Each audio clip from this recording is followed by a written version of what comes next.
What is going on, everybody? We are back once again with another episode of my Road to Rio. This time we are in Porto Alegre at the Estadio Beira Rio. At least I think I got that right. But before we get into it, if you guys are looking to purchase some FIFA Ultimate Team coins, make sure to check out FUT Coin Emporium. They're cheap, quick, and reliable. Their link will be in the description down below. So we've used, let's see, who do we use in the first? Why can I not remember? Let's see, we used Ivory Coast, we've used Netherlands, that was the last episode, and then the first one, we used Colombia, and we used Japan. So we've got 4 teams out of the way. So I decided this time we'd head to CONCACAF, and the first CONCACAF region team that I, of course, had to go with is none other than the United States of America. USA! So we're going to be playing the 4-1-2-1-2. We've got Cameron and Brooks in the middle, Fabian Johnson, Timothy Chandler rounding out the back, Jermaine Jones holding down that CDM spot. We've got Graham Zuzi on one wing, DeMarcus Beasley on the other, the general Michael Bradley at the attacking mid spot. And then, of course, I've cheesed it out and put Landon Donovan and Clint Dempsey up front. And actually, 4-1-2-1-2 USA set up this way worked a charm. And you are going to see that Jermaine Jones over the top. Oh, he misses it. And an absolute thunderbolt from Clint Dempsey finds the back of the net in the 10th minute. I salute you, Deuce. And that is a fantastic. Klinsman's happy about it. Look at him. Look at how happy he is. Jürgen and the Mexican fans are de puta. They're not pleased. Of course, this is the big rivalry. You've got Mexico, USA. It's a huge rivalry over here. 2-0. And, or 2-0. I never say it right, but it means 2-0, and that's the way it's been in World Cup qualifying for the U.S. and some big wins. Landon Donovan over the top, finds the post, but nonetheless, Clint Dempsey is there to take it away and slot it by. This guy was not the best opponent that I'd ever come up against, and you know what? I was a-okay with that because I was starting to find my rhythm, and maybe it had something to do with Jürgen in the U.S. And we got some FIFA Fan Fest. I think that was Mexico. They were not happy with what was going on right there. But you'll see right here, another over the top through ball. It's Clint Dempsey. That's not Clint Dempsey. That's DeMarcus Beasley, who, if he features for the USA in the World Cup, will most likely be playing left back. But that's a nice strike with his left boot, and puts it away in the 45th minute. Mexican fans cannot believe the utter destruction that is happening on the pitch at this point in time, but I was clicking on all cylinders, and this team and this formation, it was working for me.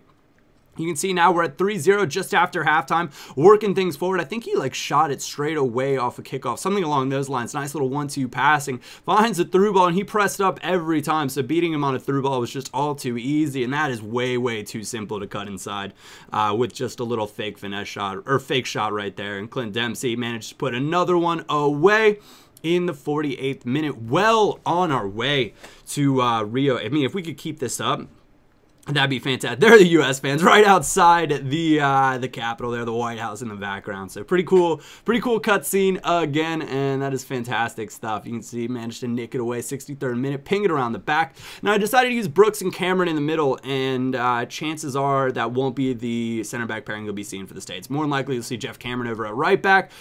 Brooks, I don't even know if he's on the plane at this point in time. Now, of course, he plays in the Bundesliga. He is a nice young U.S. center back. Big guy, 6'4" as well.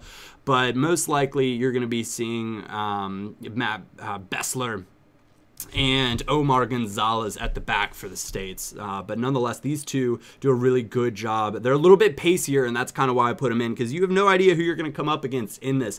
So if I knew I was coming up against, a big, strong striker, then I'd be inclined to leave Bessler or Gonzalez in. But these two, they're both big boys, and they do the job, just like the young Landon Donovan there, 81st minute, manages to nab another one. I think that's 6-0 at this point. The route was on, and the route was real.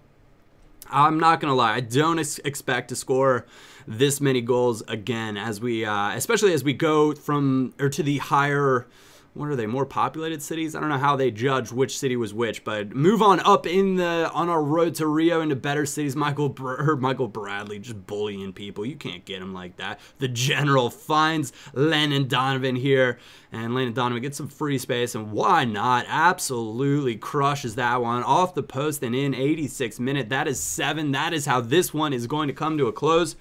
So I am thrilled with how this series is progressing. I'm also having a really, really fun time playing the game at the moment. I hope you guys are enjoying watching it.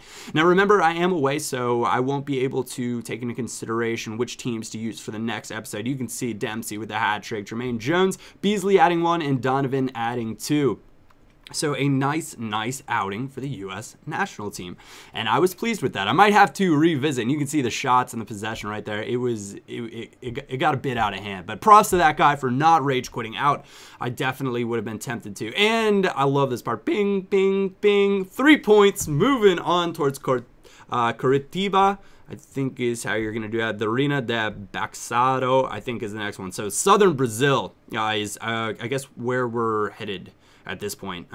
We went from northern Brazil to the middle regions of Brazil. Now we're on our way down south to make our way kind of back north, and then of course over to the ocean, which is where Rio is. That is the end goal and the end game for this. It's still showing that we had the most points with Colombia. That, of course, was because that was our first match and 3 points. That would change if I used any of these teams over again. Then it would be 6 points with this team or 6 points with that team. And this time I decided to head back to South America. And I was like, is it time for Brazil? Nope, let's use another one of the smaller nations. Chile sounds mighty fine. Arturo Vidal, we've got Alexis Sanchez. They've got 2 5-star skillers in Valdivia and Matias Matigol Fernandez. We managed to get both of them in there. So we're using Vargas and Sanchez up front, Matigol Fernandez behind them, Mark Gonzalez, Valdivia on the wings, Vidal in the CDM spot, and then we're using Medel, who generally is a CDM. I decided to put him at center back. I think he actually might have already been set up there, but we came up against Colombia, and little known fact, the Quadrominator is extremely fast, and absolutely wrecked the left side of my team right there. Not the start. So a little bit of time to see what kind of character we've got on this game. See if the comeback could be real. And he makes a mistake here. 28th minute. Plays it short. A lot of people have been doing this on this game. Don't do that. It's just like regular FIFA. Is going to step inside. No problem right there. Eduardo Vargas, the Valencia man, now managed to put that one away. He's a fantastic player on Ultimate Team as well. 4-star skills. Really cheap buy. I would definitely recommend checking him out. He's also got I think almost 90 pace, which of course doesn't hurt in the least. But here we go, straight over. Valdivia cranks it off the bar, but we're gonna nod it home with our center back. 2-1 now, the 43rd minute, getting the lead before halftime. All I had to do was sit on this, but Colombia's attack, oh man,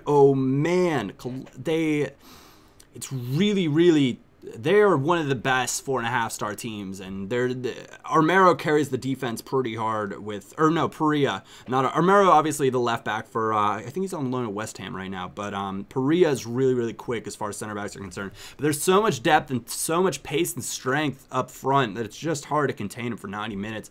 That one, Jackson Martinez puts it away. You can see we sort of outplayed, but not super convincingly.